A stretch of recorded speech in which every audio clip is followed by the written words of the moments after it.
Ja, dit is omtrent 'n hartlike Shabbat Shalom van my kant af hier uit Stilbaai uit. En Shabbat Shalom van my af. Ja, en nou, ek wil sommer dadelik net wegspring en net vir Jolandi dankie sê. Sy moes op baie kort kennisgewing vir ons instaan en die seëninge hanteer en dit het my baie goed geklink en dis wonderlik, jy weet. En ons het eintlik nou gisteraand ook weer eens wat ons met die plaaslike groep bymekaar gekom het en gesien die waarde daarin om mense te kry om deel te hê aan dit wat ons doen. Dis 'n gemeenskapsding hierdie. Dis nie net 'n ding wat Chris doen, wat Marietjie doen nie, dis wat ons almal saam doen. So ek het groot waardering vir wat jy gedoen het, vir my baie goed geklink, ons laat hier ingeskakel, maar die tyd wat ons moes gebruik, terwyl Jolandi vir ons ingestaan het, was eintlik waardevol en ons gaan dit vir julle uitlig uit die lering uit, want ons moes sekere goedjies, moes ons net hier en daar 'n verandering aanbring. So, kom. Ek dink wat ons net moet sê is, al die werk wat ons eintlik van gisteraand af ingesit het in die vroeë oggendure, het nie gesuif nie, so ons moes nou alles oordoen en dit is wat nou gebeur het hier volgende. Maar ek wil ook sê, baie dankie Jolandi. Ja, maar ons het dit reg gekry, maar dit het ook sekere goed by ons getreur wat ons voel, wat noodsaaklik is dat ons dit met julle deel. Goed, kom ons kyk na die Tehillim 107. Dis die Psalm wat saam met hierdie Torah leesgedeelte gaan, Vayikra is ons leesgedeelte.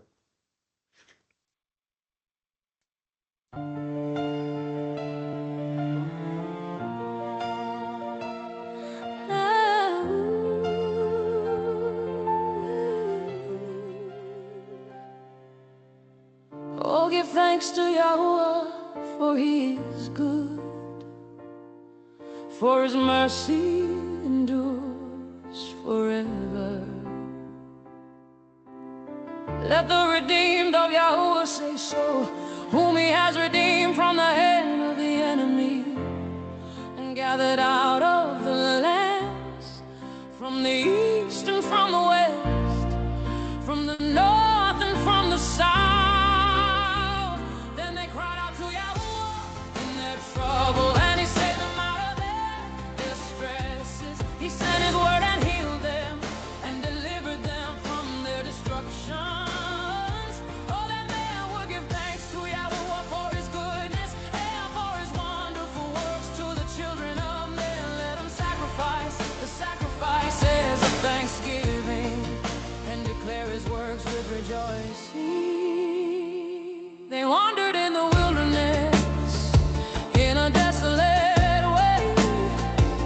They found no city to dwell in. Hungry and thirsty, their soul fainted in them. Then they cried out to Yahweh in their trouble, and he delivered them out of their distresses. And he led them forth by the right way, that they might go to a city for a dwelling. To Yahweh in their trouble, and he saved them out of their distresses. He sent his word and healed them and delivered them from their destructions.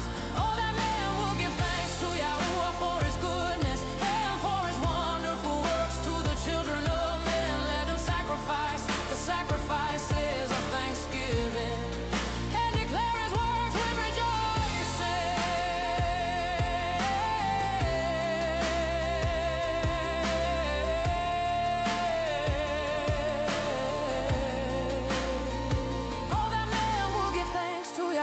For his goodness and for his wonderful works to the children of men.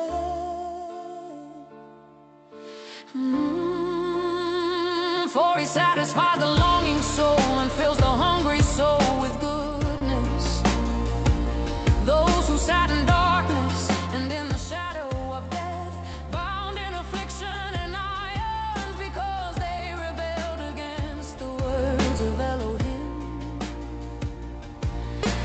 despised the counsel of the Most High.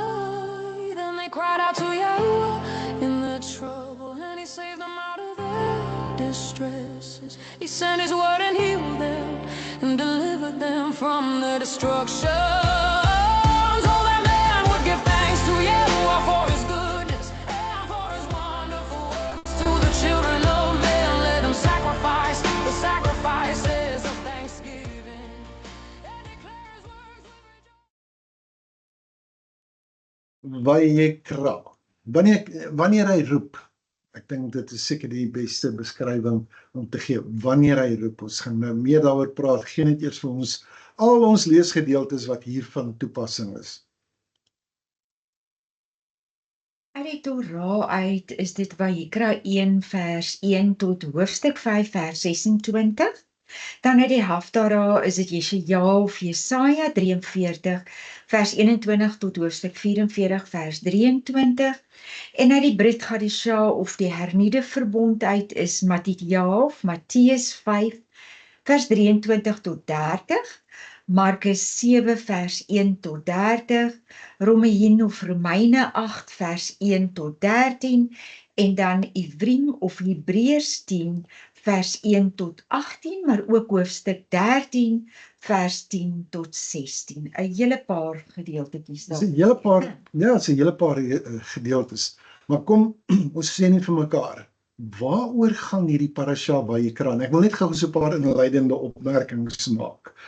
Want hierdie is wat my aanbetref Vader se geestelike instandhoudingsplan. Iemand se mikrofoon is oop. Goed, parasha Vayikra gaan oor Vader se geestelike instandhoudingsplan. Nou, weet jy, ek wil vir jou sê, voordat ons by al die protokol van ons hemelse koning kom, jy weet, dis 'n regstelsel van genade, wil ek vir jou dit sê, ek dink almal sal met my saamstem, die oomblik wat jy begin kyk na Vayikra en jy begin elkeen van hierdie offers lees en jy begin dink, wat op aarde gaan hier dan? En buitendien, hoekom ons offer nie? En daar's nie 'n tempel wat vir ons toelaat om hierdie offerstelsel te doen nie. Nou, kom ek vat jou net 1 week terug. Verlede week gee Vader vir ons die hele plan van die Mishkan, hy is nou ingewy. Ek het jou teruggeneem na die tuin van Eden toe, ek het vir jou gewys hoe werk die Mishkan, die tempel, en dat Yeshua die tempel is, maar ek en jy is ook die tempel van die Gees. Wonderlik, ons het 'n plek waar Vader kan woon. Ons weet nog nie hoe met hom te gesels nie. Ons weet nog nie hoe met hom te gesels nie. En weet jy wat in sy die vooruitsig wat hy het, die plan wat hy het, kom hy en hy gaan vir ons nou vertel, maar as jy tot my wil nader, nee, dan doen jy dit op hierdie manier. Ek gaan vir jou 'n protokol gee. En jy moet nou gaan kyk na hierdie protokol van ons hemelse koning, dis nou Yahweh. Die regstelsel, die Torah stelsel wat hy het. Hoe gaan jy tot hom nader? Hoe gaan jy met hom praat? Hoe gaan jy met hom gesels? En hoekom wil hy sekere goed op sekere plek hê? Want jy sien, as jy dink offer, dan dink jy net, wel, ek is onder die bloed van Yeshua, ek hoef niks verder te doen nie. Ek is so rarig. Ek wil vir jou wys, dat as jy gaan kyk na Yeshua, en dit wat hy gedoen het, en ek het gisterand by die plaaslike groep wat ons ook dan nou bedien het ek dit ook gesê, jy moet kennis neem, ons het oor 2 weke is ons by Pesach, en as jy net dink aan die Pesach lam, dan dink jy 'n bietjie eng, want jy gaan ook moet gaan kyk na die sondofferbok, want dit speel ook 'n rol by Pesach. So, ek en jy het nodig om te weet, watter offer, wanneer, maar ek gaan vir jou ook wys, daar's 'n sekere progressie wat hier plaasvind, waarin ek en jy moet deelneem. Ek hoop van harte, ek kan dit korrek doen, ek vertrou absoluut op Ruach om vir ons hierso te wys, wat dit is, weet, hoe moet ons probeer om dit vir julle makliker te maak, want om die offers net so te lees, jy verloor dit. Hier is nou 'n parasha wat ek nou al 'n aantal jare vir mense aanbied en normaalweg gaan hulle almal weet, dis soos ek sê, jy kyk my dan aan soos 'n koei wat by 'n nuwe hek kom. Wat is dit hierdie? Ek dink dit is nodig dat ons dit vir mekaar sê, hierdie is 'n moeilike parasha. Dis nie net 'n moeilike parasha nie, dis 'n moeilike boek. En die meeste mense is, kom ons skiep maar eerder hierdie, kan ons nie maar net aangaan nie. En ek wil persoonlik vir julle sê, ek voel presies dieselfde. Ek voel partykeer, wow, Oorweldig. ek voel oorweldig, Ja. ja. Ek moet teruggaan en sê, en dink by myself, okay, wat is hierdie nou weer? So nee, ons het dit ook nie onder die knie nie. So, moenie dink dat jy staan agter of terug of jy's nie goed genoeg nie. Ons almal leer saam en ons almal vat trekkie vir trekkie. So hierdie is weer eens een van daai leringe wat jy gaan moet oor en oor en oor kyk. En dis okay, want ons gaan baie goed herhaal en as jy dink, maar ons het dit al gesê, weet ons sê dit met 'n rede, want hoe meer 'n mens dit hoor, hoe meer 'n mens dit sien, jy gaan sien, is weer eens baie visueel dat jy dit kan sien. Nie met prentjies so seer nie, maar dat jy dit kan sien sodat jy dit in jou kop en in jou hart vasgemaak kan word. So ek dink dit is die inleiding wat ons vir mekaar wil sê, is dis waaroor hierdie gaan. Terwyl Jolandi so besig was om vir ons die blessings, en ek en jy weet die finale afronding doen, dis sê ons vir mekaar een baie belangrike ding, en dit is, jy moet aandag gee om hierdie te verstaan. Vader, ek is amper seker hy dit so bedoel, dat jy gaan weet, jy moet aandag gee aan wat hy nou van jou vra. Jou volle, onverdeelde aandag is dit wat hy wil hê. You do not walk into the presence of the king, weet, sommer nou net so, weet, deur die bloed van Yeshua, weet, het ek vrymoedigheid om tot die troon van, nee, daar's aandag wat hy van jou verg. Hy wil hê dat jy sy protokol gaan nakom, daar's 'n protokol wat hy wil volg. En dit is bitter, bitter belangrik. En of jy nou wil sê, ja, nee, maar Yeshua, dan sê ek vir jou, as jy nou wil weet iemand wat daai protokol nagekom het, dan is dit hy. En as jy wil weet van Shaul, die apostel, die fariseer wat 'n apostel geword het, wat 'n fariseer gebly het, hy het daai protokol nagekom. Elkeen daarvan het hy nagekom, en julle sal sien wanneer hy praat van, ek moet in Jerusalem kom, ek moet daar wees vir die fees, daar's sekere offers wat gebring word, ek moet daar wees. Hy het die protokol nagekom van skeer die hare af van die Nasareer. Hy het al daardie goed gedoen. Ek en jy kan nie hierdie parasha hoegenaamd ignoreer nie. Jy moet weet hoe wil Vader hê dat jy tot hom nader. Dis so dat hy vooruit gesien het dat hy nodig het om vir ons te vertel, hoe gaan ons daai oefeningkie gedoen kry? Hoe gaan ek en jy by dit uitkom, by hom uitkom? Want jy gaan agterkom, hierdie gaan oor huisreëls, dit gaan oor huweliksreëls, dit gaan oor intimiteit, dit gaan nie oor dood nie. Maak iets dood sodat ek net happy kan wees nie. Glad nie wat dit is nie. Goed. Nou, jy gaan sien, jy het by Jekra 1 vers 1 tot 5 vers 26, dis 'n hele klompie werk. Daar's 7 aliyot, met ander woorde 7 alias, né? Maar jy gaan sien hierdie hele ding, alles wat jy daar lees, het lei na een ding toe, dis een verbondsbenadering. Die skrifgie wat ons ingegooi het, wat ons besef het, dit sal julle help om te dink, waar staan Messias ten aansien van Jekra? Hy is die volgende. Matteus 5 vers 23. As jy dan jou gawe na die altaar bring, en dit jou daarby val dat jou broer iets teen jou het, laat jou gawe daar voor die altaar bly, en gaan versoen jou eers met jou broer, en kom dan en bring jou gawe. So uit Jekra uit, so uit hierdie parasha uit. Goed, kom ons kyk, wat is die kernpunt? Nou, ek gaan nou sê, weet, my vrou vra my, wat se taal gebruik jy nou hierso? Jekra enkodeer 'n volledige stel verbondreëls in 7 fases. Met ander woorde, jy gaan sien, daar's 'n kode wat geskryf is. Daai kode moet deel word van jouself. Dit moet deel word van jou DNA. Jy moet presies weet, wanneer jy tot Vader wil nader, dan gaan jy hierdie offer bring. Wanneer jy tot hom wil nader oor onbedoelde sonde wat jy begaan het, dan doen jy dit op hierdie manier. Dan is daar restituisie wat moet plaasvind. Maar ons gaan kyk na hierdie hele prentjie, want hy gee vir jou, hy begin heel eers met 'n toenaderingsoffer, dan kom hy, dis nou jou ola, en dan kom jy by die toewyding, en dan kom jy by die fellowship, né? En ek het dit as fellowship gelos, want die Afrikaans sê vir jou 'n gemeenskap. Maar ek en jy ons gebruik baie keer sommer net die idee van fellowship. Jy weet, by die tafel met toonbrode het ons fellowship. Nee, ons sukkel om die konsep in te bring van ons het gemeenskap met mekaar. Met ander woorde, ons het geestelike konneksie, ons deel geestelik met mekaar. So van hier af is fellowship 'n Afrikaanse woord. Dit skuif van daar af oor na, jy het nou gesien, soos 'n lekker toenadering, en daar's 'n toewyding, en daar's 'n fellowship, maar daar's ook 'n verantwoordbaarheid, en dit skuif oor na belydenis, en dit skuif oor na restituisie, en dit kom alles uit hierdie uit. So hierdie rituele, hierdie offers, hierdie bloedrituele, dis nie net versoening nie.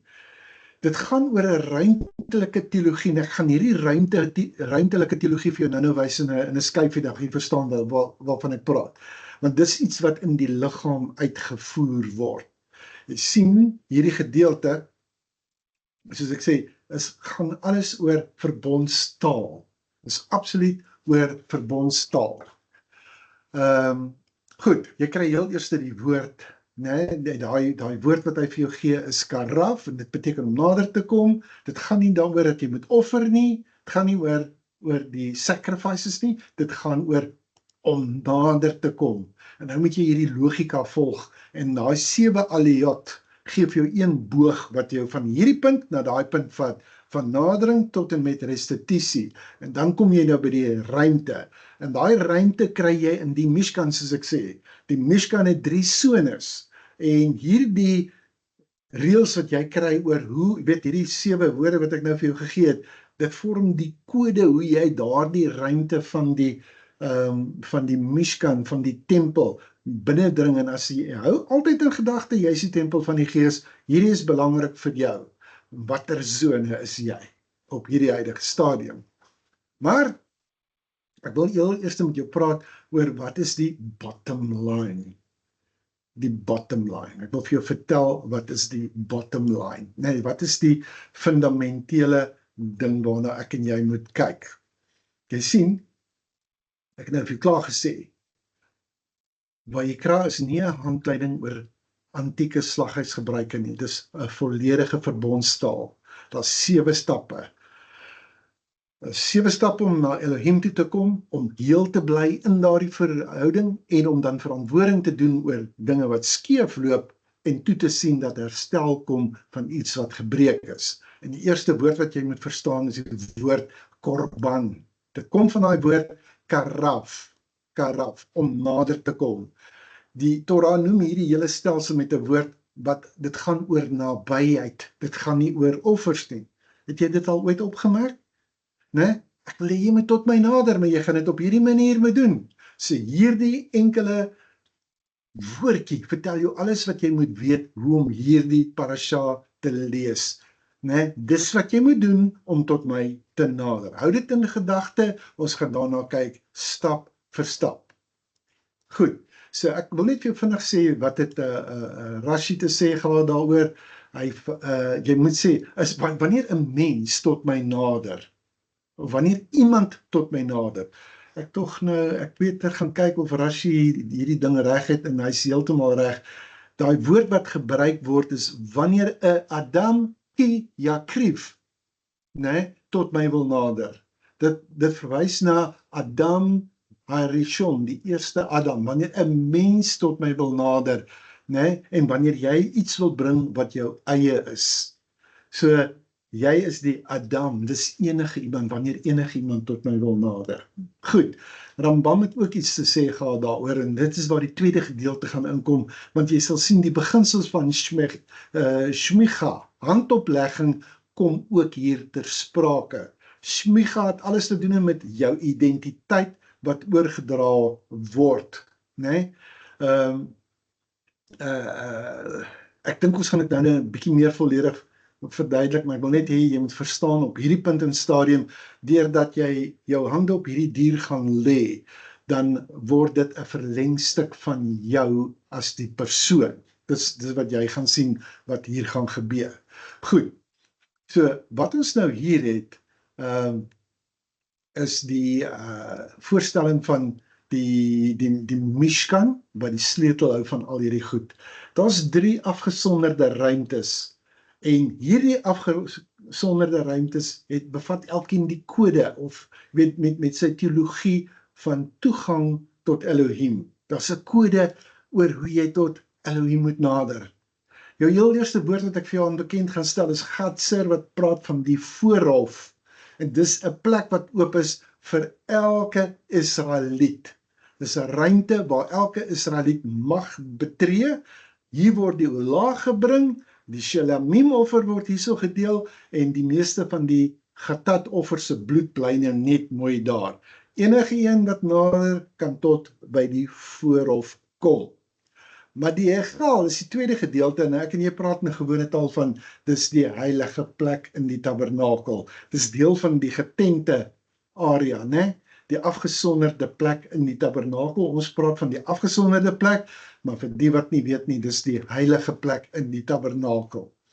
Dit is beperk net tot die priester. Net die koheniem kom daar. Maar, ek wil vir jou dit ook sê, jy moet iets verstaan dat wanneer die hoëpriester sondig en wanneer die gemeenskap, die hele gemeente saam sondig, dan moet die bloed van daardie getatoffer waaroor ons gaan praat, dan moet hy hier ingebring word. En hy moet 7 keer gesprinkel word voor die gordyn wat na die allerheiligste toe gaan kom. Dit moet 7 keer gesprinkel word, en dit moet ook aangebring word op die horings van die reukofferaltaar. En jy moet jouself die vraag afvra, maar hoekom gaan Vader in al hierdie detail in? Hoekom? Want jy sien, ek wil vir jou 'n stelling maak en vir jou sê dat sonde het die vermoë om hierdie ruimtes, al 3 van hulle, op 'n afstand, né, te besoedel. Met ander woorde, jy kan hierdie hele 12 stamme hier reg rondom die tabernakel hê, en hulle kan sondig, en ons weet nou in hierdie woestynreis van hulle, hoeveel keer het hulle nie teen die leierskap gepraat nie, hoeveel keer het hulle nie gekla, gemurmureer en wat ook al nie. So, hier moet ons verstaan, dat die gemeenskap kan saam sondig, en dit besoedel die tabernakel, tot so 'n mate, dat jy sal sien, dat, as jy na die res van die skrif kyk, dat die teenwoordigheid, die Shekhinah, verlaat daai struktuur, hy wil nie daar wees nie. So hy kan dit van afstand doen. Maar ons weet, 1 keer 'n jaar, dan gaan die hoëpriester alleen deur daai voorhangsel, daai paroget, en dan gaan hy daar in die Kodesh Kodeshim in, maar hierdie is dan nie deel van ons parasha nie, dit kom nog. Dis iets wat nog gaan kom, maar dit word die eindpunt van hierdie hele, kom ons noem dit maar logika, die logiese volgorde van hoe dinge gaan gebeur. Jy kom by daai binneste ruimte uit, né, en waar die kaporet gaan wees, waar die bedekking gaan kom, waar jou vir my en vir jou gaan sê, hier sal ek jou ontmoet. Nou goed, so ek wil tog vir sê, jy weet, daar's een kommentator wat nogal redelik gepraat het hieroor. Ons neig om te dink dat dit gaan net oor die reiniging van die individu of die reiniging van die volk, maar die bloed wat daar by die brandofferaltaar bymekaar gemaak word en wat in hierdie ruimtes ingaan, dit reinig ook daardie ruimte, dit reinig ook die heilige plek en dit reinig ook die allerheiligste. Belangrik om te verstaan, dit is wat gebeur. Daar is besoedeling wat ingekom het. Die hele ritueel vir die hoëpriester net op Yom Kippur, jy weet wat hy eers die bul moet slag en hoe hy eers versoening moet doen vir sy eie sonde en daarna kan hy dit doen vir die volk. Dit praat van hierdie ding. Hy homself raak ook besoedel. Hy moet ook deel eers in sy eie sonde. Want die leier dra die volk se sonde. Goed. So die beginsel wat jy hier gaan kry is dat hoe groter jou verantwoordbaarheid is, né? As jy die gewone Israeliet is, jy is net by die voorhof, jy is nie die mees verantwoordbare persoon nie, die hoëpriester is, so hoe groter dit is, hoe dieper nee, ryk daardie besoedeling in hierdie woonplek van Elohim in. En dit wys, dis waar die bloed dan moet inkom, en dit is wat dan vir, nie net moet versoening doen nie, maar ook reiniging moet doen. Daar's 'n woord, ons praat heel wat later, maar die bloed wat so bymekaar gemaak word, wat vereis word in hierdie tabernakel, is nie net 'n bedekking nie. Jy gaan sien, dit vat dit weg. Hy was dit weg. Ek gaan die woord vir jou gee. So, hier het jy nou, ek dink dit is soveel, 7 pilare, nee. En dit verteenwoordig 'n boog. Dit verteenwoordig al 7 die aliyot. Daar's 7 stappe wat vir jou 'n logiese of 'n verbondslogika gee. Dan begin hy by die benadering en jy kan sien aan die regterkant, dan eindig hy daar by punt nommer 7 by die restituisie. Dan vertel hy vir jou by die nadering, kyk jou Ola, daar gaan jy gebruik groot en klein vee. Jy sien dit in Vayikra 1 vers 1 tot 13. En dan as jy kom by die toewyding of die devotion, as jy sien daar kan selfs ook 'n voël gebruik word, die voëls, die duiwe, die tortelduiwe, en dan praat hy ook oor die mincha offer, en dit is verse 14 tot hoofstuk 2 tot 6. En dan kom jy by ook verder by die toewyding, is ook 'n mincha, maar dan sê hy jy moet by al jou offers moet jy sout bring. Ons gaan meer daaroor praat. Dan kom ons by die 4de een, dis die fellowship, die Shelamim offer. Dis waar jy 'n maaltyd met Vader hou. Dis 'n maaltyd tussen Vader, die priesters en jy. So jy moet dit weet. En dis wat hy wil hê, want jy gaan so tot hom nader. Dan is jou die een met die verantwoordbaarheid. Nou gaan jy sien, hier is nou vlakke, sekere vlakke wat hier gaan inkom met die gatat offer. Dis hoofstuk 4 vers 1 tot 26, ons kyk nou mooi daarna. En dan is daar 'n baie belangrike ene. Mense gaan hierdie ene mis, maar dit is daai punt nommer 6, die belydenis, die bidui. Ja, die offer word vereis, maar daar word 'n monningse belydenis van my en jou verwag. En dan is daar ook restituisie wat van ons verwag word. So jy gaan eers 'n horisontale, jy gaan eers, so wat ons nou vir die skrifgie gegee het, waar jy so gesê het, as dit jou byval, gaan jy jou broer toe sorteer uit, dis die horisontale vlak. Jy kan nie na die vertikale vlak toe gaan, na Vader toe, voordat jy nie met hierdie horisontale vlak gedeel het nie. Moet jou nie verbeel dat jy dit kan doen nie. Wat hy gesê het, mens sal leef van elke woord wat die mond van Elohim uitkom, hierso het ons dit nou. So, ek wil net hê jy moet op hierdie stadium verstaan, hier is geen krisis, as jy begin met hierdie boog nie, maar hy eindig. Hy begin met die begeerte na, kom ons sê, dadering, maar dan sê jy ook sien hoe word die restituisie hanteer. Goed. Wanneer ons kom by Alia 4, daai ene van die fellowship, hy word soos 'n skanier. Die eerste 3 verg nie dat enigiets, dat daar 'n krisis is, dat jy tot Vader wil nader nie. Maar dan is daar die skanier, en dan sê jy sien, ek meen, by daai skanier, dis waar jy die tafel fellowship met hom het, maar dan skuif jy oor na die volgende 3 aliyot toe, en dis 5, 6 en 7. En hierso beweeg jy na 'n baie diep, intieme begeerte van jou hart, weet, om net by Vader te wees, na 'n plek toe waar jy verantwoordbaar gaan wees. Iets het verkeerd gegaan, nie doelbewus nie, nie in opstand nie, per ongeluk, die woord daar shagaga, dis 'n onopsetlike afwyking wat hier plaasgevind het, jy gaan agterkom, nie een van hierdie 5 offers van Vayikra het te doen met jou opsetlike sonde nie, alles onopsetlik. Maar dit affekteer jou nadering en jou intieme verhouding met Jahweh. Maar dan sien die Torah voorsien in vlakke, hierdie gestruktureerde en in 'n volledige pad wat Vader vir jou toeganklik maak dat jy kan terugkom. So 7 is nie toeval hier nie, hoor. 7 is is regtig die getal van verbondsvoltooiing in Hebreëse denke.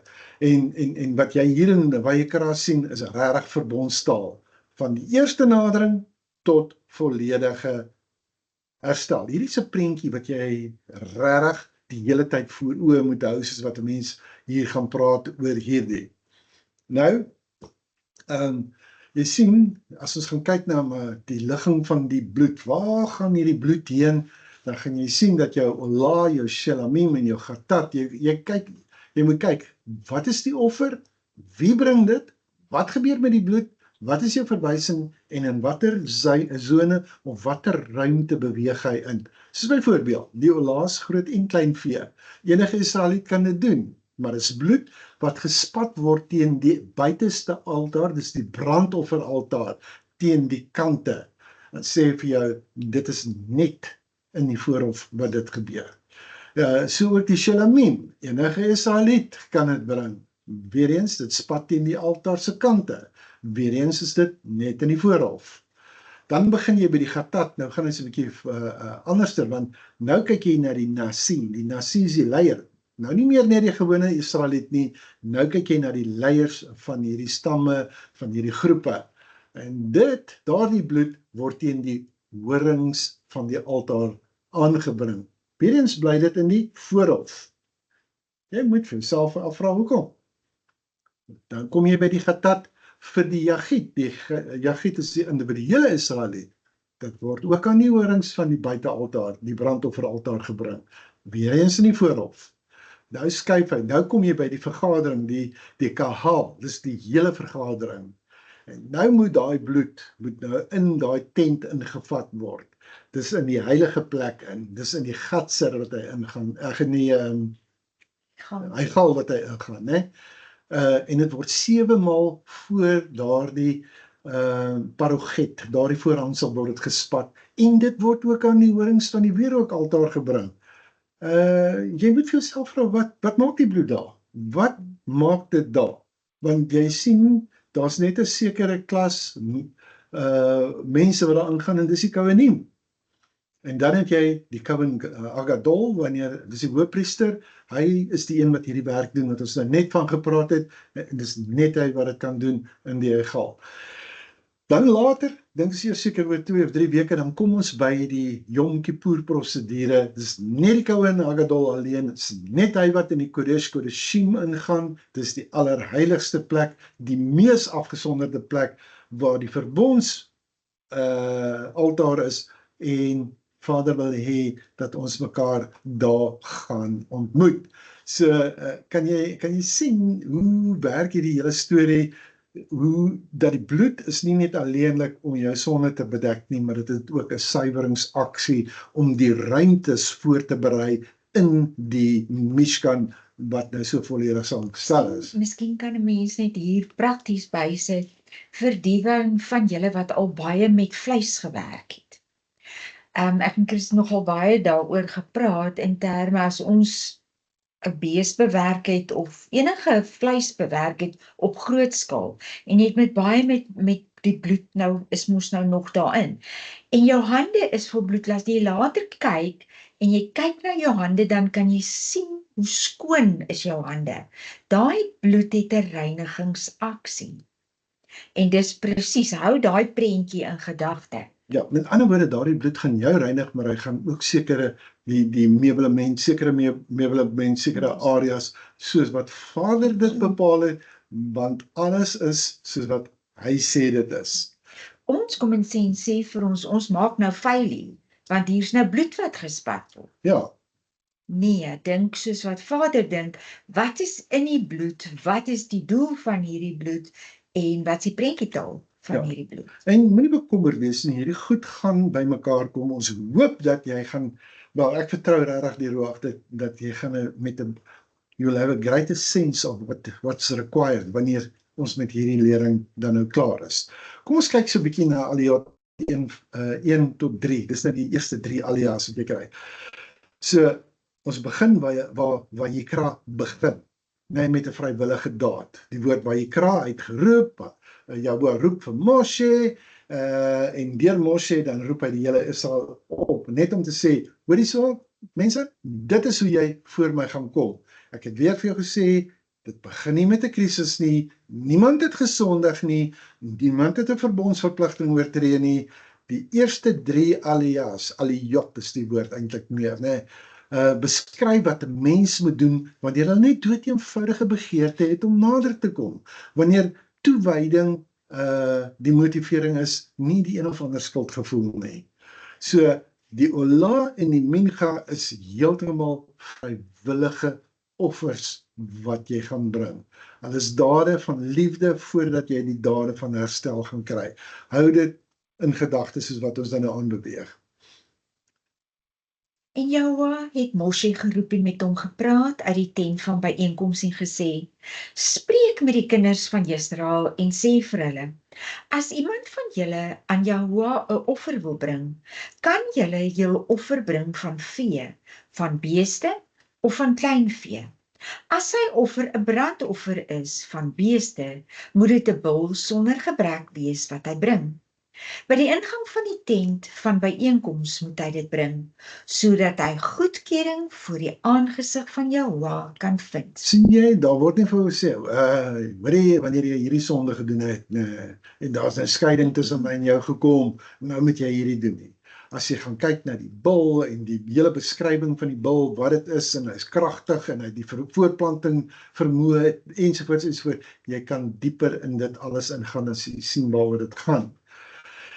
Hier is regtig 'n vrywillige nadering tot Jahua van die beeste en van die kleinvee, en jy gaan ook sien van voëls en van die graan.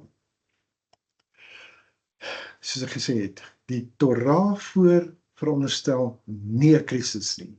Die een wat die offer bring, doen so, want hy wil tot Jahua nader.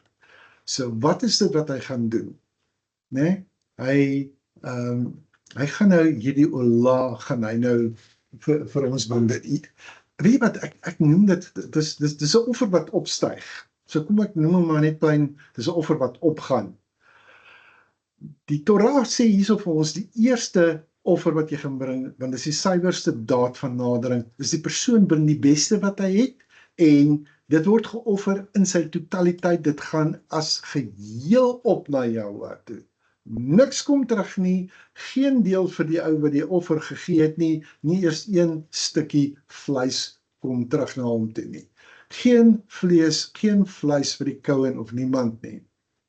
So, dis die wortel van 'n woord Ola, dit beteken om op te gaan, die offer styg, die dier gaan op, en saam daarmee gaan die persoon wat die offer gebring het, gaan dan saam op. Want daar's 'n ding soos Shmicha. Jy sal sien die volgende vers is hy met sy hand op hom lê. Die Shmicha het die identiteit tussen die persoon en die dier gevestig. Nou jy sal sien, hy sê daar in vers 4. En hy moet sy hand op die kop van die brandoffer lê, dan sal dit vir hom met goedkeuring aangeneem word om versoening vir hom te doen. Kan jy sien wat nou daar gevra gaan word is? Beide sy hande druk saam op daai liggaamsgewig, jy weet, met sy hele liggaamsgewig druk hy op daai dier, met sy 2 hande. Maar as jy dit gaan lees in Bykra, dan praat hy net van hy met sy hand op hom sit. Nou, ek kan al klaar sien, hoe kom al hierdie teologiese gevegte, is dit die regterhand? Is dit die linkerhand? Watter hand word nou bedoel? En ons kry allerhande goed, maar as jy connect the dots, jy gaan deur tot by Bykra 16, so jy sien, dis 2 hande wat tussen die horings van daardie dier op sy kop gelê word. Jy doen dit met 'n volle liggaamsgewig, asof jy jouself verplaas in hierdie dier in. So hierso kom nou net 'n identiteitsoordrag, nie net 'n simboliese, ek touch jou maar nou net nie. Dus jy doen jy weet, ek wil presies, daar's 'n doelbewustheid rondom hierdie. Jy gaan ook sien wanneer hy dan nou praat van die noorde kant vereiste vir die beeste. Daai vee word geslag aan die noordelike kant van die voorhof, né?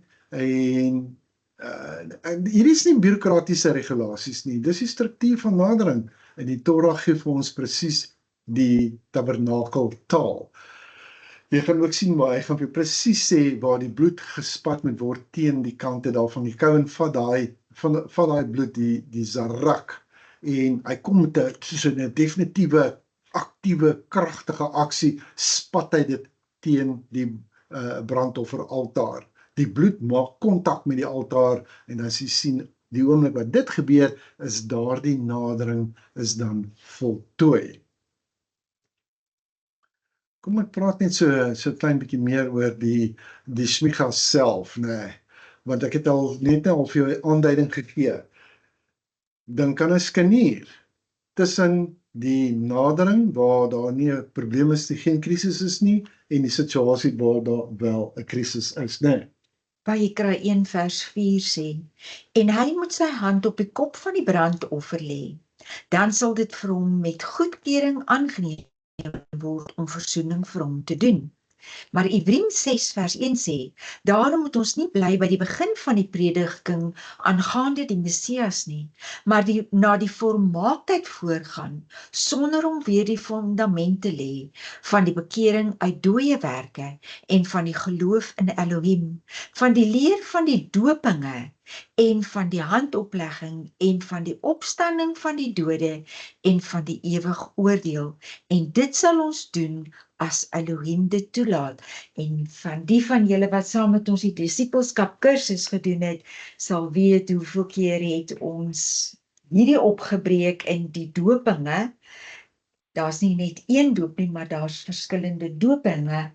En nou zoom ons in op die handoplegging. Op die shmicha, die handoplegging. Ons het dit spesifiek dan vir jou ingebring sodat jy kan verstaan, jy moet weet hoe belangrik is handoplegging. Hoeveel keer het jy al gaan kyk en gesien, wat het Yeshua gedoen? Hy het mense die hande opgelê om te deel met verskillende goed. Hy het mense hande opgelê en hulle het genees. So handoplegging is iets wat ek en jy moet weet. Aan Yeshua is die gedelegeerde autoriteit gegee van die Vader. Hy doen niks uit sy eie nie, hy doen net wat hy die Vader sien doen. Dan kom Yeshua sê, so dat die Vader my gestuur het, stuur ek julle. So jy het ook die gedelegeerde opdrag om handoplegging dan ook te kan doen. Kan ek net terugkom so. Nou gaan ek bietjie na my notas kyk, want hier's 'n klompie goed wat ek vir jou wil sê rondom dit. Die shmicha is die skanierpunt van hierdie hele korban, hierdie hele offerstelsel. Andersins gaan jy net hierso, dit sê korban bring, dan is dit so half asof jy iets doen op 'n armlengte, né? Met 'n korban, wanneer jy jou hande op hierdie dier lê, nou raak dit baie persoonlik, en Vader wil baie persoonlik met jou deel. Dan sien jy dat Rambam is een wat nogal vir ons 'n kommentaar gee. Hy sê die offergewer bedoel dat dit wat hom moet oorkom as gevolg van sy sonde moet eerder hierdie dier oorkom. En die oplê van die hande vestig daardie identifikasie. So wat hy nou hierso beskryf is plaatsvervanging nie in die sin van strafbevrediging nie. Daai is meer 'n Christelike kategorie. Dis nie wat die Torah sê nie, maar is meer in die sin van 'n verteenwoordigende identiteit. Die dier gaan nou gaan waar hierdie persoon nie kan gaan nie. Né? Dis presies wat hy gaan sê. Hierdie dier gaan. OK, so jy gaan ook sien wat hy van jou gaan vra. Jy doen dit met jou volledige liggaamsgewig. Daar moet kavanna wees, daar moet 'n intensiteit wees. Jy moet regtig gefokus hierdie ding doen, maar daar moet ook 'n fisiese druk wees. Al twee hierdie aksies is verpligtend. Jy kan nie jou hand op die dier sit en aan iets anders dink nie. Jy moet gefokus wees. Dit wat ek nou tot Vader nader, plaas ek op hierdie dier. Dis wat ek nou doen. Dan kan jy dink, as jy weet, ons sing so maklik, cast your burdens unto Yeshua, né? Jy dra dit met intensiteit oor. Jy kan dit nie ligtelik as 'n formaliteit doen nie. Hierdie teks hierso sê vir jou dat jy moet volledig teenwoordig wees in hierdie daad. Jy moet dit doen met jou hele wese, met alles wat in jou is. Wat sê die skrif jou? Wat sê Yeshua as die grootste gebod? Shema Israel, Yahweh Eloheinu, Yahweh Echad. En jy moet Yahweh jou Elohim lief hê met jou hele hart, jou hele siel, jou hele verstand en alles wat in jou is. Hier is daai alles wat in jou is gedeelte wat jy gaan doen. Jy is absoluut gefokus. Jy kan nie jou aandag kan nie afgelei word nie. So jy gaan sien, dit is waarom die wysgeere sê hierdie handoplegging is onontbeerlik vir enige individuele korban wat jy gaan bring. Dis 'n offer, daai is wat die offer persoonlik vir jou maak, eerder as wat dit sommer net iets institusioneel is. Jy het 'n persoonlike deel in die bring van hierdie ding. So, ja, kan jy vir jouself net bietjie indink, wanneer laas was jy volledig teenwoordig in so 'n tipe daad van nadering tot Jehovah? Jy sien die Shmicha as die Torah se aandrang, dat die teenwoordigheid is nie opsioneel nie, jy kan niemand anders stuur om in jou plek te kom nie. Nou, as ons nou gaan kyk na ons tweede alia, dan praat hy oor die olah waar jy die voël gaan bring. Dis vir die persoon wat die vee nou nie regtig kan bekostig nie. Wat eintlik hier gebeur, voordat ek nou verder gaan is, hierdie tweede alia doen iets wat in die antieke wêreld bykans nooit gedoen is nie. Hierso is verskillende skale wat vir jou help om te nader tot die lewende Elohim na gelang van die middele wat jy het. Wat sê ek daarmee? 'n Persoon wat nie 'n bil kan bekostig nie, bring 'n voël. 'n Persoon wat glad nie 'n dier het nie, bring graan. Maar, en hierdie is nogal die kritieke punt, afgesien, as jy 'n bil kan bring, of jy 'n voël gaan bring, of jy graan gaan bring, dis geen vernedering nie, want dis nie wat hier van jou verwag word nie. As jy bring jou hele hart, jy bring 'n reiag nigoag, 'n aangename geur, en daai selfde aangename geur, of dit van die bil afkom, van die voël afkom, of van die graan afkom, Jehovah ruik nie, hy ruik nie rykdom nie, hy ruik die intensie, die bedoeling, dis wat hy ruik. So, jy kan ook hierso sien dat die mincha, of die graanoffer, is die eerste nie bloedkorban in die teks.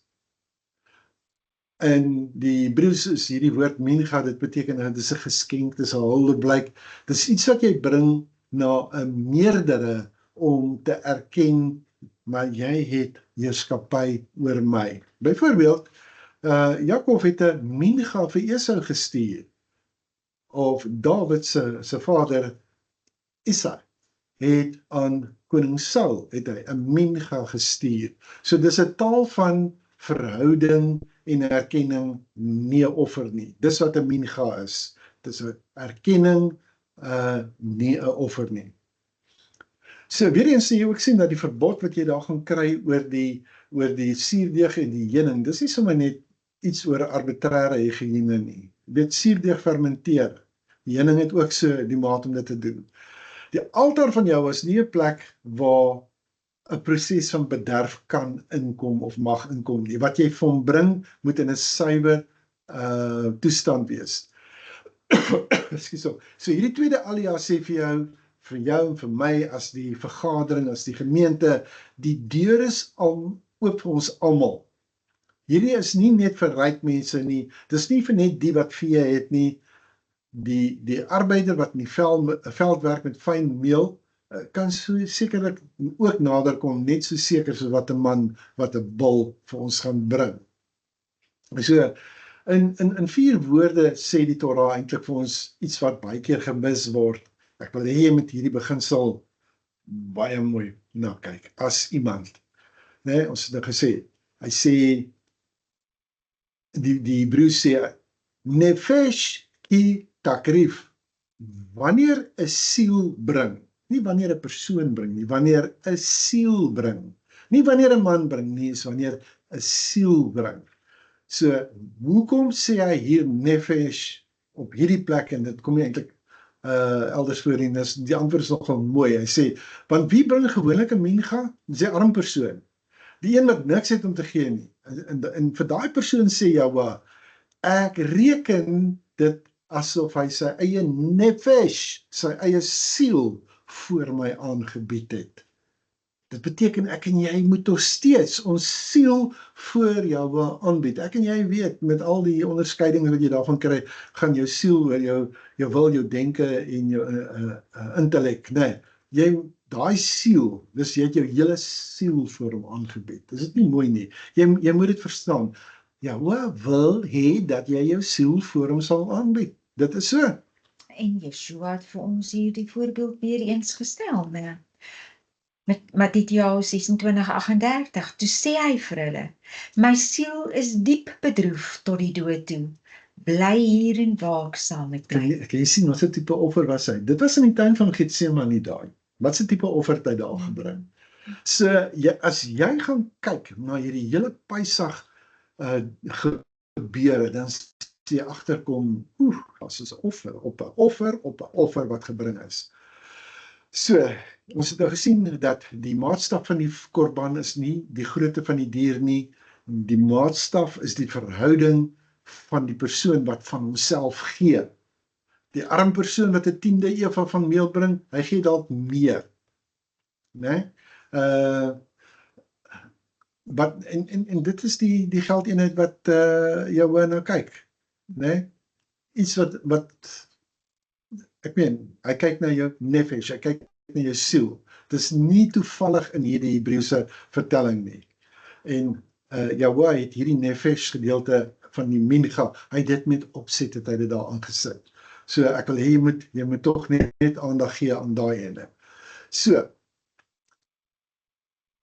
hy sê, en as 'n siel, weer eens, ek wil tog net vir jou sê wat sê Rashi daar. Hy sê, ek het hierdie gedeelte eintlik gesê.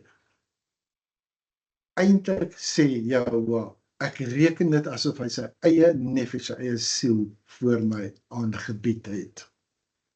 Nou kom ons by die derde alia. En ons moet hieroor praat, want ons gaan hierso praat van die sout van die verbond. Kan ek sommer nou dadelik vir jou sê, as jy gaan lees wat sê die Afrikaans vir jou daar, dan sê hy vir jou, die sout van jou verbond. Sien jy daar staan nie? Die sout van jou verbond. Dis wat jy moet bring. As jy oorgaan in die derde alia, dan maak hy klaar met die mincha offer. En hy gee vir jou daar 4 voorbereidings metodes. Ek dink jy kan hulle maar net vir my daar sit. Ek gaan nie hulle elkeen nou in diepte bespreek nie terwille van tyd. Jy kan maar self bietjie daarna gaan kyk. Ek wil net hê dat jy moet gaan kyk na daai laaste beginsel, die al-kol korbancha takrif melech berit Eloheiga. Op al jou offers moet jy sout bring, die sout van jou verbond met Elohim. Jy mag die sout van jou verbond van geen offer weggelaat nie. Weet jy, onthou daai inskrifie waarna ons gekyk het, wat gesê het, wanneer jy the sacrifice of my lips, wanneer jy die sacrifice op jou lips bring, is dit deel van die sout van die verbond wat jy daar in gebring het?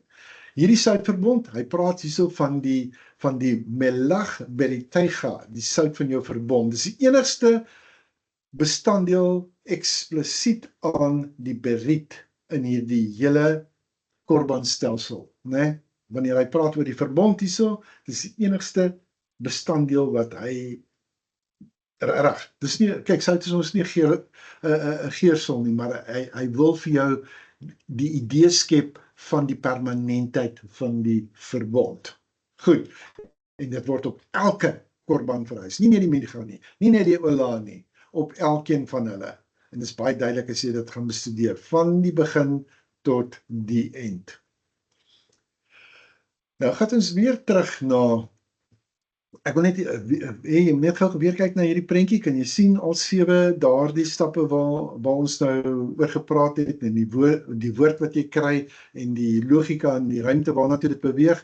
Dit is baie belangrik, want ons gaan nou kyk na die 4de alia alreeds, wat nou gaan praat oor die fellowship, oor die gemeenskap. Kyk, die verbond is nie net 'n regsraamwerk nie, hier in hierdie sin van die fellowship nie. Hier gaan dit nou oor 'n gedeelde maaltyd. Hierdie is die Shalamim offer, en betrokke in hierdie offer is Yahweh homself. Ek dink jy moet net vir my so net weer teruggaan na daai skryfie toe hy sê, Yahweh is betrokke, die priesters is betrokke. Dis Israel wat nou gaan saam eet. Kyk, wat het ek jou gesê? Hierdie word die skanier. Die laaste 3 van hierdie offers wat nou na hierdie ene gaan kom, dit handel oor die verantwoordbaarheid en die herstel. Maar hier in die middel het jy hierdie Shalamim. Dit is die een wat wholeness moet bring, heelheid moet bring, wat vrede moet bring.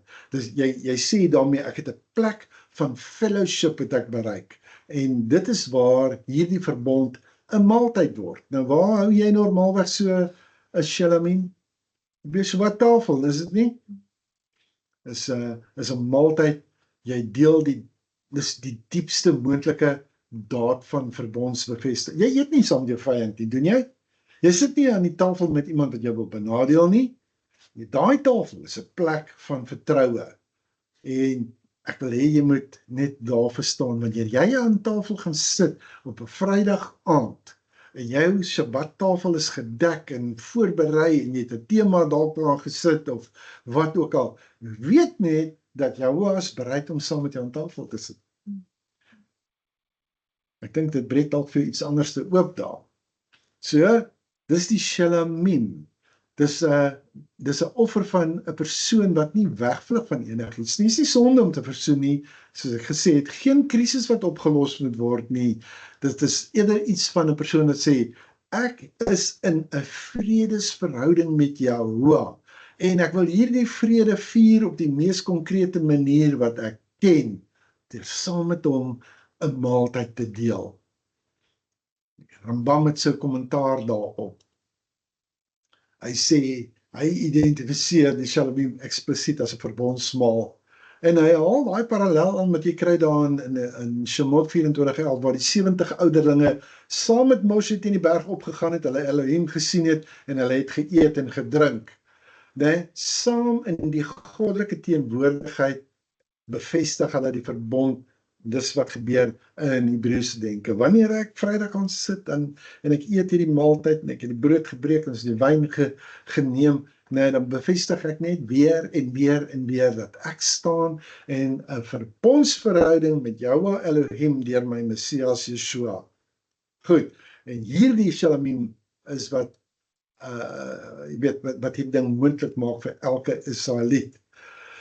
So, jy gaan dan sien, hy kom en hy gaan vir jou ook vertel, weet, waar gaan wat heen. Ja, ek het nou vir jou gesê, daai maaltyd word in 3 verdeel, dis 'n verbondsmaaltyd, maar nou moet jy gaan kyk na die vet, nee, daar's inwendige vette, die beste, die rykste, dit gaan na Jahoua op die altaar, maar die bors en die regter dybeen, dis die dele wat geassosieer word met eervolle geskenke. Dit gaan na die Kohanim, na die priesters toe. En die res daarvan gaan terug na die offergewer en sy gesin en sy gaste. Almal eet. Hierdie hele verbondsgemeenskap, hulle vergader rondom 'n gedeelde tafel. Goed, ek wil tog net vir jou sê, hierdie gele verbod, die verbod op die eet van inwendige vet, is nie 'n dieetreël nie, dis 'n verbondseis.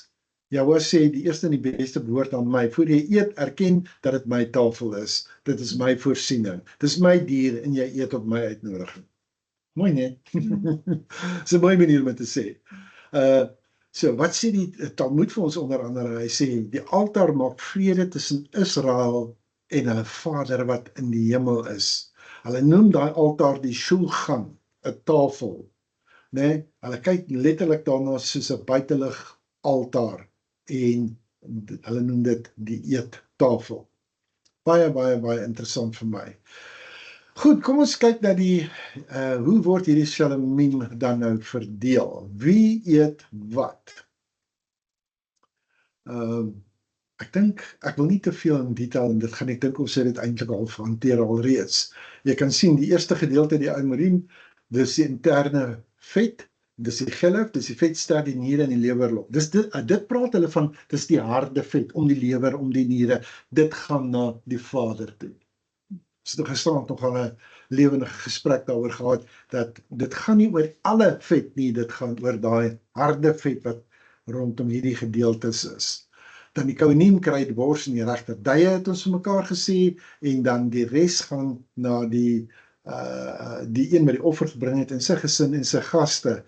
En ek dink hierso, as ek nou reg onthou, dan kan jy sien, wat eintlik hier gebeur is, die meerderheid van hierdie dier, of die grootste gedeelte van hierdie dier, gaan terug na die een wat die offer gebring het. Jy sien, Jahoua gee meer terug as wat hy self hou. Maar hierso is een ding wat hy eintlik vir jou sê, die feit dat jy meer terugkry as wat Jahoua hou, is nie toevallig nie. Hy sê eintlik vir jou, ek bring nie dood in hierdie storie in nie, ek verslind jou nie, ek eet saam met jou, né? Maar dan sien jy, hy bring ook 'n tydsbeperking in. Jy kan, jy en jou gaste, hierdie hele maaltyd is 'n ding wat jy saam met jou gesin en gaste doen, en jy 2 dae om dit te eet, want op die 3de dag, dan ontheilig jy dit. Jy kan nie meer op die 3de dag van hierdie maaltyd eet nie. So jy kan dit nie stoor nie. Dis 'n fees vir jou, met jou gesin, met die bediende, by die leviet by die hek, die vreemdelinge, wie ook al, jy deel dit met hom. Met ander woorde, hierdie maaltyd eet jy nie net alleen nie, jy gee dit ook uit na buite toe. So, ja, so met ander woorde, Maar weet jy eintlik, as 'n mens nou prakties wil wees, as 'n mens studie gaan doen daaroor, enige voedsel, na 3 dae begin dit ontbind. ja, dan kan dit afgaan, né? Ja. Nee. So, jy kan maar daai in die praktyk ook toepas. Vars goed behoort net 3 dae te hou, en dan is dit nie meer goed genoeg om in te neem nie. Dan is dit glad nie. Jy is heeltemal korrek. En ons moet kennis neem, en weer eens, kom dit uit die parasha uit, waar dit sê uitdruklik. Na 3 dae, sorry, op die 3de dag is hierdie nie meer goed genoeg vir my nie. Ja. So eet dit. Dis amper soos wat met die Pesach, jy moet dit eet voor die oggend, nee, Ja. die res moet jy verbrand. Jy gaan dit nie meer saamvat nie. Moenie 'n stukkie daar in jou reistasie ingooi en dink jy gaan dit in die volgende 7 dae eet nie. It's just not gonna happen. Kom ons kyk na die 5de tot die 7de aliyot. Want hier gaan dit nou oor verantwoordbaarheid, oor belydenis en restituisie. Jy sien die parasha skuif nou, ons beweeg nou weg van vreugde na verantwoordbaarheid, maar ek moet dit vir jou beklemtoon. Ons is nie besig om te beweeg van vreugde na skaamte toe nie. Die Torah behandel nie mislukking hier as die teenoorgestelde van die verbond nie. Dit behandel dit net as 'n oomblik binne die verbond, en die verbond maak voorsiening hoe word daarmee gedeel. En dit is wanneer jy kom by hierdie hele gatat en asham offers wat gebring gaan word, want dit hanteer en beheer en gee vir die reëls oor die bishgaga, die sonde wat per ongeluk, onwetend begaan is, né? Hy dek net die shgaga, die onopsetlike oortreding. 'n Oomblik wanneer 'n persoon iets verkeerd gedoen het, sonder om dit in daai oomblik te besef dat dit is wat hy doen. Met ander woorde, hy het nie 'n doelbewuste opstand gehad nie. Hy om doelbewus te sondig, ons kom volgende week daarby, nie vandag nie. Ons werk vandag net met die onopsetlike sondes. So, wanneer die Torah dan in hierdie drie aliyot, die verantwoordelikheid, die belydenis en die restituisie aanspreek, dan moet jy weet, dis 'n doodgewone menslike ervaring wat hier gebeur het. En ek moet dit weet en jy moet dit weet. Jy het eintlik goed bedoel en iets is net skeef geloop. Jy het nie geweet nie, jy het vergeet, jy het gegly. Maar die verbond met jou voorsien verantwoordbaarheid, belydenis, en hy wil hê dat jy moet sien dat hy kom. Hy wat Vader is, kom hier met pastorale sorg, en hy sê, onthou jy wat is die kode wat ek in die 3 ruimtes ingeskryf het? Kom ons deel daarmee sodat ek en jy vorentoe kan gaan. Hierdie hele ding van bring vir my nou 'n offer, want jy is, asof jy te doen het met 'n kwaai God. Nee, ek sê jammer, maar ek moet vir jou sê, daar sommige kerke wat half daai by mense indring, jy het nou jou vinger in God se oog gedruk, jy weet, daai tipe van, nee. Het jy nie gesien nou, dwars deur tot waar ons nou gekom het, dat Vader hou aan, okay, jy het gesondig, kom ons maak dit reg, so gaan ons dit regmaak. Ek wil met jou 'n verhouding hê, ek wil met jou intimiteit hê, so kom ons maak nou hierdie ding reg. Maar so moet jy dit doen en so moet jy daaruit leer sodat jy dit nie weer kan doen nie. Ek is bereid om te vergewe, maar ek wil hê dat jy hierdie nou deel maak, dat jy hierdie kode vat, dat jy dit in die regte ruimtes in jouself inbring en dat jou natuur verander word, dat daar 'n visie is tussen wat ek wil hê, my woord wat in jou ingegaan het en die regstelling gemaak het. As jy weet dat die woord is lewendig en kragtig en skerper as 'n tweesnydende swaard, dat hy die vermoë tussen murg en been en siel en liggaam te skei, dan moet jy weet, dis presies wat hy wil hê. En hy doen dit met pastorale sorg. Sê dit nie vir iets anderster as hierdie, jy moet hierdie offer bring, jy moet daai offer bring, jy moet daai offer bring. Dit sê vir iets heeltemal anderster. Wanneer jy Vader se hart hier hoor, dan verstaan jy, daar was 'n sonde, dit was onopsetlik, ons maak dit reg. Dis nie wat se parenting noem hulle dit deesdae. Nou Hoe party vergeet. gentle parenting. Gentle parenting. Nee, ja. nee. Hy is baie beslis oor wat hy wil hê. Ek sit nou presies aan dit en dink, toe jy dit sou sê. Niks te Dis doen met asof jy my gedagtes kan lees. niks te doen met gentle parenting nie. Hy is baie beslis oor wat hy. Hoor jy het 'n fout gemaak, kom ons maak gou reg hierso. Kom ek wys jou hoe maak ons dit reg. Nou hierdie getat offer is die Torah se reaksie op onopsetlike sonde en hy stel hierdie een gesofistikeerde regsbeginsel voor. Nie almal wat onopsetlik sondig bring dieselfde korban nie. Sê dit weer. Nie almal wat onopsetlik sondig bring dieselfde offer, dieselfde korban nie. Die tipe korban wat gebring word, hierdie is deurslaggewend nogal. Dit gaan oor waarheen die bloed gaan, hang af van wie die sondaar is en hoeveel van die gemeenskap se verbondsintegriteit is betrokke in hierdie ding. So kom ons kyk, 'n gewone Israeliet sondig onopsetlik. So hy bring 'n bokoei of 'n lam. Ek dink dit gaan nou uitkom, nee. Want jy onthou net, jou getat is nou die suiweringsoffer. Dis die bloed wat jy wil hê, wat ek nou vir jou gesê het, nie net sonde bedek nie, maar wat ook sekere ruimtes in die tabernakel dan nou moet skoonmaak, nee. Dis wat hier gebeur. Nou, kom ons kyk net na hierdie vlakke van hierdie reaksie. So die Kohen Agadol, né? Hy gaan 'n bil bring en hy bring dit in, of die bloed van die bil bring hy in die heigal in. Dis nou in die heilige plek. En hy gaan dit 7 maal voor die parochiet en die wierookaltaar gaan hy dit nou span. Maar as dit die gemeente is wat dan nou gesondig is, jy sien dit in Vayikra 4 vers 13 tot 21, selfde storie as met die Kohen Agadol. En dan dit gaan oor die gemeenskaplike integriteit wat hier betrokke is. Weereens die bil se bloed wat ingebring word en gespat word. Maar wanneer dit 'n leier is, dit sien jy daar in hoofstuk 4 vers 22 tot 26, dan is dit 'n manlike bok wat gebring moet word en dit word aangewend op die horings van die wierookaltaar. So kan jy sien, van die brandofferaltaar. So dit bly in die voorhof. En dan die jagiet is die individu, en dan sien waar gaan dit is in hierdie geval, dit is nie een as 'n manlike bok, maar vir die individu is dit 'n bokoei. Dis die vroulike dier. En dit word ook op die horings van die brandofferaltaar word dit dan nou aangebring. So kan jy sien, daar's 'n roete wat gevolg word. Nou ek wil eintlik nou net vir jou so 'n half 'n idee gee van hoe dit sal werk byvoorbeeld met die hoëpriester. Vir al hierdie stappe gou gee. Kom ons loop net deur wat hy werklik doen wanneer hy onopsetlik sondig. Nou ek wil hê jy moet presies probeer sien wat is die goddelike protokol wat hier gekommunikeer word en die aard van hierdie probleem. So stap 1, die hoëpriester slag die bil by die ingang van die tent van ontmoeting. Dan kom ons by die tweede stap en dit is waar jy weet waar die rite nou heeltemal of die ritueel heeltemal van die gewone getat afwyk. Dit bly nie buite by die brandofferaltaar nie. Nou moet daai bloed binne in die mishkan ingaan. En hy neem dit in, hy het nie assistent nie, hy self moet dit doen. Die een wat die besoedeling of die kontaminasie veroorsaak het, is die een wat daai ruimte moet betree om dit te herstel. Nou kom ons by die derde stap. Hy sprinkel daai bloed 7 keer in die rigting van die paragiet, dis die binneste gordyn, jy onthou die 2 gerubs wat daarop is, nee, dis daai gordyn wat hom skei van die Kodesh, HaKodeshim.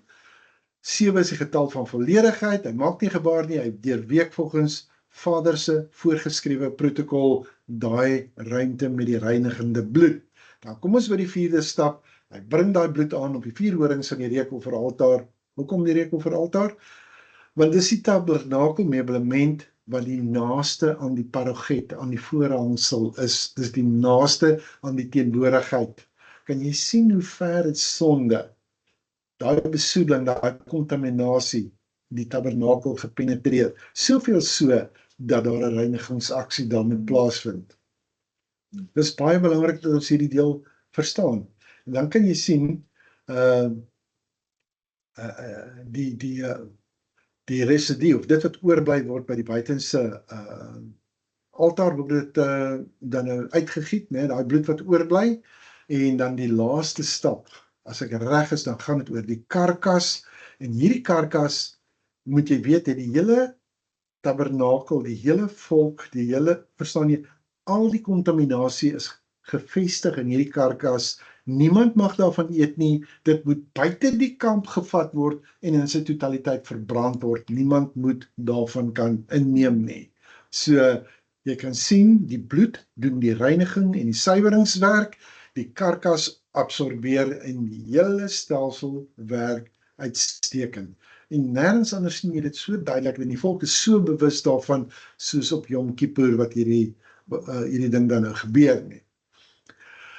Goed, so, ek wil tog vir julle net hierdie ouse laaste gewys, en julle gaan maar so klein bietjie met my moet bly, want ek moet hierdie vir jou volledig verduidelik, anders, jy weet, dis die begin van baie kraak. Hierdie persoon, die ou met die naam van Jacob Milgrom, en hy het nou nogal heel wat werk ingesit, en hy word hoog aangeslaan deur Jood en nie Jood ongeag. Hy sê die funksie van die getat bloed is nie net om die godheid te paai of te sis, of sonde moreel te versoen nie, maar om die heiligdom te suiwer van onreinhede van die menslike sonde wat daarop projekteer. Hoe hoër die sondaar se status, hoe dieper trek hierdie besmetting, en dus moet die bloed dieper indring. Nou is hier so 3 pilare wat jy wil wys. Die woord wat daar gebruik word is Kippur, en ek wil vir jou waarborg, ek het lang tyd spandeer, moet dit nie wees Kippur nie. Ek het probeer om Kippur in te sit in hierdie hele ding in, dit werk nie. En ek gaan dit vir jou in die Engels gee, daai woord Kippur, en dit kom voor in hierdie parasha, né? The Hebrew Kippur in priestly text means to wipe, to cleanse, to decontaminate, not to cover over or hide. Milgram demonstrates this from comparative Semitic linguistics and from the ritual logic itself. The blood literally wipes the sanctuary clean. Kan jy sien? Dis nie net 'n bedekking nie. Hy maak dit skoon. Ek kan vir jou verduidelik dat die sin contaminates from a distance. A person does not have to be physically in the Mishkan for their sin to contaminate it. The Mishkan is spiritually sensitive. Human moral failure projects impurity onto the sacred space, even from the offerer's home. This is not primitive magic, it's a theology of cosmic consequence. Dan kan jy sien dat hierdie accumulated contamination has a limit. Sy derde punt. The system requires regular purging because contamination accumulates. Yom Kippur is the annual comprehensive purge. The Kohen Gadol enters the innermost space to cleanse what has accumulated throughout the year. Vayikra's Chatat system is the daily. Ekskuus, hier is so 'n ding wat net opgepop het, wat jy moet afvul nou. Vayikra's Chatat system is the daily case-by-case version of this logic. Goed. Nou, weer eens, ek gaan nie te veel in hierdie ingaan nie, ek wil net vir jou sê, jy kan sien wat is al hierdie orde wat in plaas is. Ons het gesê, vir die leier, is die horing, dis manlike bloed, manlike bok, wie se bloed op die horings van die buitealtaar, die brandofferaltaar aangebring word, dit bly nie vooraf. Nee, so ek gaan nie te veel in dit ingaan nie, en vir die Jagiet is dit dan die bok ooi. Goed, so ek wil uitkom by verantwoordelikheid, wat vir ons dan die volle prentjie gaan gee. Ek wil vir jou 'n volledige tabel daarvan kan gee. Jy gaan sien, wanneer ons praat oor verantwoordbaarheid, weer eens het die sondaar, en waarom is daar 'n graad van ernsverskil, en watter dier word gebruik, watter bloed, watter karkas, en watter ruimte, watter sone van die Mishkan kom hierdie dan nou in. Ons het nou klaar gesien, ek dink nie ek gaan al hierdie herhaal nie, want ek dink dit het uit vorige skyfie uit het dit gekom. As jy gaan kyk, wanneer die Kohen Gadol die sonde hanteer, dan moet hy wil bring en dit gaan, die bloed daarvan gaan ons nou in die gal in en hy moet dit 7 keer vir die parogiet met hulle sprinkel. As jy heeltemal af gaan onder toe, dan kan jy sien die bokooi wat vir die, so ons het hierdie hanteer. Ek dink net dis miskien goed dat jy net weer kyk na die geheel beeld van hierdie prentjie voordat ons oorgaan na Alia 6. Hierdie ene gaan jou nou nogal skud, dink ek. Alia 6, gaan oor belydenis, kyk wat sê daai vers. As hy dan aan een van hierdie dinge skuldig is, moet hy bely waar hy teen gesondig het. Baie belangrike beginsel wat hier uitkom, né? So, is iets wat eksplisiet gemaak word in die parasha, in die Torah, en baie mense lees bo oor dit. En dit is wanneer jy jou hande op daai dier lê. Met ander woorde, dink nou jy in Yeshua. Wanneer jy jou hande op daai dier lê, gaan jy vidui doen. Jy gaan mondelings bely wat is jou sonde. Hierdie parasha sê dit vir jou. Dit is verpligtend. Dit is nie net ietsie wat ons vir jou aanbeveel nie. Dit is nie net ietsie wat geestelik voordelig is nie. Dit is 'n verpligting. Wehit wat daar, en hy sal bely, sê daardie skrif. So jy kan sien, dis 'n handeling wat voltooi moet word. So voordat daai korban nog gebring kan word, hy lê sy hande op voor die dier se keel gesny word, moet hy verwoord wat hy gedoen het. Nou van die wyses maak jy weet, hulle sê die mondelinge belydenis is die essensiële daad van teshuvah. Die korban alleen, sonder dat jy die belydenis gemaak het, is totaal onvoldoende. Nee, dis asof jy die protokol wil nakom en jy wil dit doen sonder woorde, die gevolg is die hele korban is nie afgehandel nie. Dink daaraan wat dit beteken. Selfs in jou mees uitgebreide rituele stelsel is wat Jahwe wil hê, nie die dier nie. Hy soek daai woord wat die mislukking erken. Dis wat hy wil hê. Die een gaan nie sonder die ander nie. So, daar gaan 'n mondelinge belydenis wees wat Jou mond gaan eintlik bely wat in jou hart aangaan. jou mond moet bely. So met ander woorde, dit wat jy verkeerd gedoen het, jy moet verantwoordelikheid neem, jy moet verantwoordbaar wees, jy gaan 'n mondelingse belydenis doen en die volgende ding is jy gaan sien, daar word van jou verwag om restituisie te doen. Maar dis nou net wat ek wil sê, dit help nie net om te sê ek is jammer nie. Jy moet dit ervaar, jy moet genuine jammer wees, daar moet 'n hartsverandering wees, daar moet 'n hartsaangedrewenheid wees En 'n absolute begeerte en 'n passie om te deel met met hierdie wat verkeerd is. So jy kan dit sien. Ek dink ek wil net hê jy moet vir asseblief gou teruggaan na daai skyfie toe, want jy sien die mondelinge belydenis, die bedoelie is die essensiële en positiewe gebod van teshuvah. Wat beteken teshuvah? Maak 180 grade draai terug na Jahwe en sy wee. Dis waaroor dit gaan. So sonder dit beteken jou korban net mooi niks nie. Dit moet baie spesifiek wees. Dit moenie en ek meen, jy kan ook nie iemand stuur om dit vir jou te gaan doen nie. Jy moet daar gaan verklaar, nie net alleen ek het gesondig nie, jy moet gesê ek het so gesondig. So niemand kan dit namens jou doen nie. Niemand kan dit namens jou doen nie. Ek is daar's 'n presiesheid in hierdie selfverantwoording wat jy moet neem. Dis wat hy van jou verwag. So wanneer laat jy ietsie spesifiek bely, dink 'n bietjie daaraan. Nie net so vaagweg nie, nie asseblief liewe Jesus vergewe asseblief al my sondes nie. Maar kom ons is nou eerlik met mekaar. 'n Mens is kwaad vir iemand oor dat jy voel jy's te nagekom. Maar die moment as daai persoon en jy sien en hy ervaar dis opreg, ek is jammer, dan verander jou hart ook. Laat hom op. En dit is wat Vader se doel hiermee is. Dis 'n pastorale beradingsstelsel as dit is wat jy wil Correct. weet. Dis nie En soveel mense sukkel om te sê ek is jammer of om te erken ek is verkeerd gewees. En is al wat nodig is sodat die ander persoon net kan vergewe en net ek wil sê hulle hart kan regkry. ja.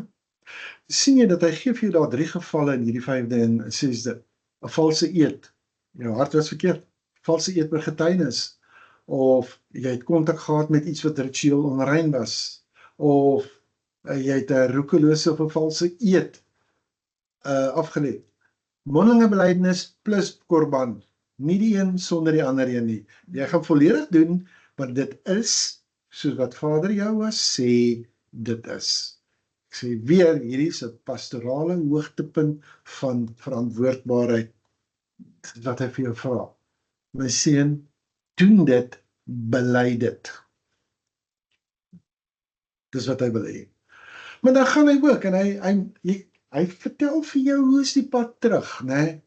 Want hy wil vir jou sê, daar's 'n glyskaal van toegang. Die pad terug na jou is binne elkeen se finansiële bereik.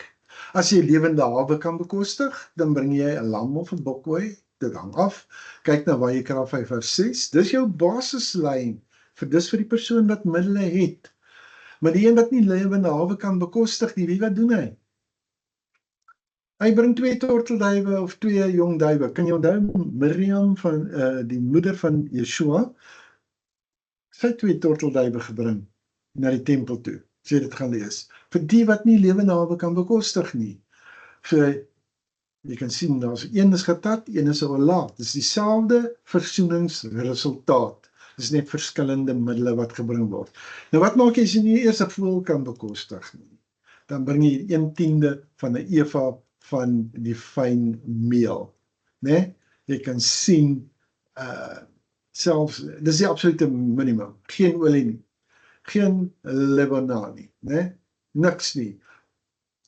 So, ek meen, jy kan sien selfs dit geld dan as 'n getat. Dit moet net as 'n getat identifiseerbaar wees. Dit moet in sy eenvoudigste vorm moet dit kom. So, ja, weet jy, né, ek dink hierdie, Vader was baie spesifiek geweest. hy's bitter spesifiek. As ons dit net beter verstaan, gaan ons net beter resultate kry. Baie beslis, ons gaan definitief. Kom ons kyk na die 7de alia, en dan gaan dit oor restituisie. En ek sê nou vir jou, die verbond kan nie, jy kan nie tot jou herstel word, as jy nie die herstel aan die mens gebring het nie. Jy gaan sien, jy moet eers horisontaal daai herstel bring, en dan die vertikaal. Onthou ons begin skrifgie, as dit jou byval, gaan sorteer horisontaal uit, voordat jy by Vader uitkom. Otherwise is jy besig om jou tyd net mooi te mors. Hierdie is 'n Anders baie, is jy besig met godsdienstige spelietjies. maar kan jy die dringendheid sien van hierdie beginsel in hierdie parasha? Jy moet horisontaal dit uitsorteer. Maar dit is wat Vader sê, jy moet my lief hê met jou hele hart, siel en verstand, maar jy moet ook jou medemens lief hê, met soos jouself. Net soos jouself, en dis ook mooi sê, gaan sorteer dit uit, Eers kom uit. terug, en dan Yes. bring jy jou offer. So dat, en wat is dit wat jy wil hê? Is jy wil hê dat daai skuldoffer, nee, dat dit herstel word. Ons het hierso, kom sê, jy praat hierso, jy het byvoorbeeld sê nou maar die Asham Gezalot, dink ek noem hulle dit, né? So hierso is ook 'n orde wat hier vereis word. Sê nou maar, dit gaan weer diefstal of oneerlikheid. Die vereiste wat ons hele begrip van versoening in die Hebreëse denke orden of wys, kom hieruit. Dis ek weet, baie mense het nog nie eens volledig daarna regtig gekyk nie. Jy gaan sien, daar is ek het nou vir jou gesê, jy moet die horisontale stelsel moet jy nou kan doen, maar jy moet hierdie beginsel nog gekyk, jy moet dit terugstuur. Want wat hy gaan doen is, kom ons sê, daar was nou oneerlikheid geweest, dan sê hy, jy moet 1/5 strafvergoeding moet jy nou byvoeg.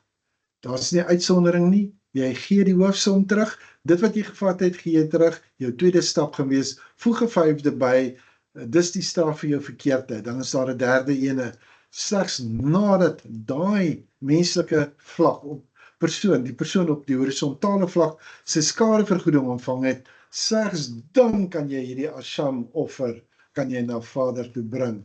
Jy kan sien, Rambam en Rashi en Talmud het heel wat te sê oor hierdie aspekte. So, jy gaan sien dat eintlik is die beginsel in Vayikra wat die meeste van mense verg, is jy met menslike verhoudings moet jy herstel.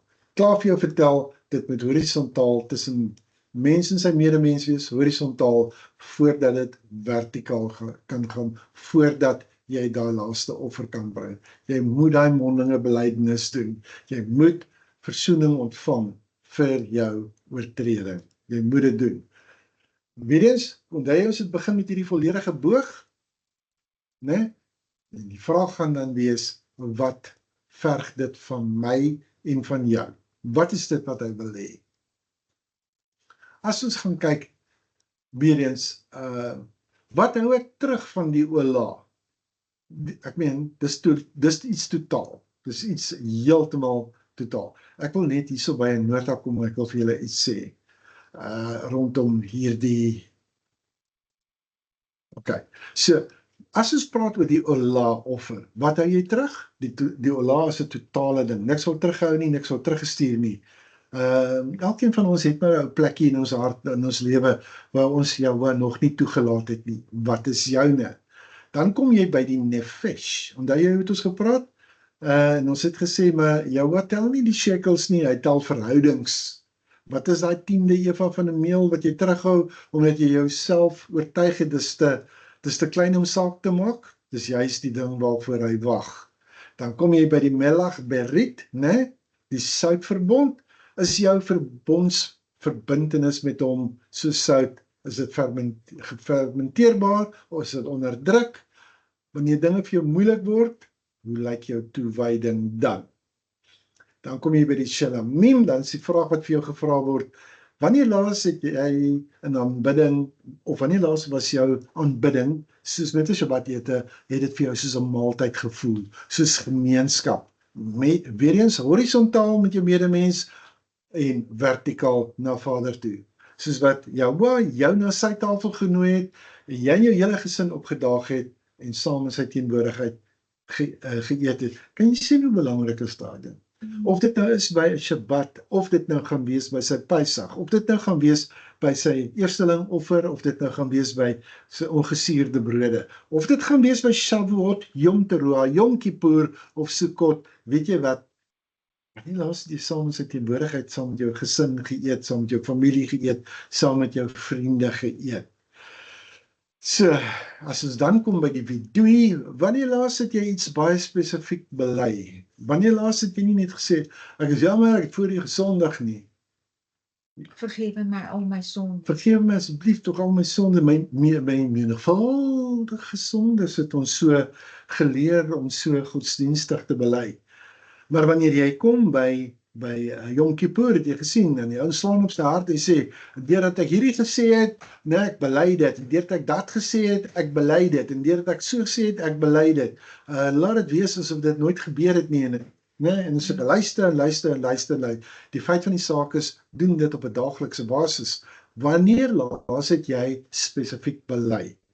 Noem wat jy gedoen het, want Jahwe vra dat jy dit sal noem aan hom vandag.